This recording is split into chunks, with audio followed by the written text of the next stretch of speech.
நீங்கள் பார்க்கலாம். என்கிட்ட 2 சானிடரி நாப்கின்கள் இருக்கின்றன. இது சந்தையில் சாதாரணமாக விற்கப்படும் சானிடரி நாப்கின். மற்றொன்று நம்முடைய வஸ்டேஜ் டியூ கார்டன் சானிடரி நாப்கின். இதன் உள்ளே நீங்கள் பார்க்கலாம் 2 லாக் உள்ளது. நாம் அதை திறக்கும்போது இரண்டும் தெரியும். ஆனால் சந்தை நாப்கினில் பார்த்தால் அதில் ஒரே ஒரு லாக் மட்டுமே உள்ளது. சரி, நாம் முதலில் இரு சானிடரி நாப்கின்களையும் திறந்து பக்கபக்கமாக வைக்கிறோம். இங்கே நீங்கள் பார்க்கலாம், மிகப்பெரிய நன்மை என்னவென்றால் நம்முடைய சானிடரி நாப்கினில் ஒரு ஷிப் உள்ளது. இந்த ஷிப்பின் பயன் என்ன, அது என்ன என்பதை பற்றி நாம் பின்னர் விரிவாக பேசப் போகிறோம். முதலில் இதை நாம் எடுத்து விடுகிறோம். ஏனெனில் சந்தையில் கிடைக்கும் சானிடரி நாப்கின்களில் இந்த ஷிப் எங்கும் இருக்காது. சரி, அதனால உங்கள் சுற்றிலும் கிடைக்கும் எந்த சானிடரி நாப்கினிலும் இந்த ஷிப் இருக்காது. முதலில் இரு சானிடரி நாப்கின்களும் எவ்வளவு உறிஞ்சும் திறன் கொண்டது என்பதை நாம் சோதிக்கப் போகிறோம். இங்கே நான் ஒரு கிளாஸ் தண்ணீர் எடுத்துள்ளேன். அதில் சுமார் 800 ml தண்ணீர் வருகிறது.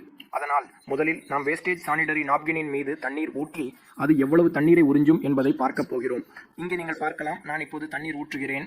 முழு தண்ணீரையும் வேஸ்டேஜ் சானிடரி நாப்கின் உறிஞ்சுகிறது.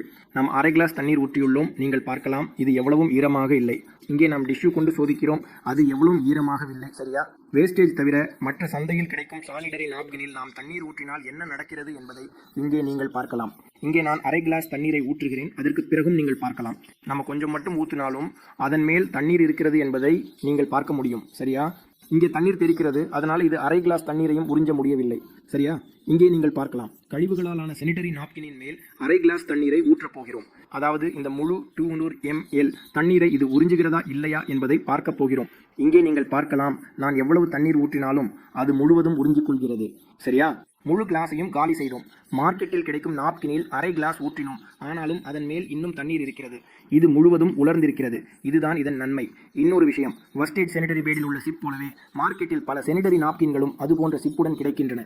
இதற்குள்ளும் அப்படி ஒரு பொருள் வருகிறது. சரி, அந்த சிப்பை நாமும் பக்கத்தில் வைத்து ஒப்பிடப் போகிறோம். அந்த சிப்புடன் நம்முடைய பொருள் எவ்வளவு சிறந்தது என்பதை பார்க்க இங்கே நான் மார்க்கெட்டில் கிடைக்கும் அதே பேடையும் கொண்டு வந்துள்ளேன். அதற்குள்ளும் அந்த சிப் இருக்கிறது. நாமும் அந்த சிப்பை அந்த பேடிலிருந்து எடுத்து இங்கே வைக்கப் போகிறோம். இதனால் நமக்கு பக்கத்தில் வைத்து நேரடி ஒப்பீடு செய்ய முடியும். இது மார்க்கெட்டில் கிடைக்கும் பேடியின் உள்ளே இருக்கும் பொருள். இது வேஸ்டேஜ் நிறுவனத்தின் சானிடரி நாப்கினில் இருக்கும் சிப். முதலில் இரண்டையும் பக்கத்தில் வைத்து நேரடி ஒப்பீடு செய்வோம். இந்த சிப் ஆன்டி ஆக்சிடென்ட் பண்புகளுடன் வருகிறது. முதலில் நம்ம 2 கண்ணாடி கிளாஸ் எடுத்து அதில் பாதியாக தண்ணீர் ஊற்றுவோம். அதன் பிறகு அதில் பயோடின் சேர்ப்போம். பயோடின் என்பது ஒரு வலுவான ஆக்சிடிங் ஏஜென்ட். இதில் அயோடின் உள்ளது. மேலும் நம்முடைய சிப் ஆக்சிடேஷன் செயல்முறையை குறைக்கும் பணியை செய்கிறது. அதனால் நம்முடைய சிப் காரணமாக தொற்று ஏற்படவில்லை என்பதை நாம் சரிபார்க்கிறோம். தொற்றை நீக்குகிறது. சரியா? அப்படி என்றால் இரண்டிலும் பயோடின் கலந்த தண்ணீரில் நாம் சிப்பை வைக்கப் போகிறோம். இங்கே நம்முடைய சிப் பயோடினை அழிக்கிறதா என்று பார்க்க போகிறோம்.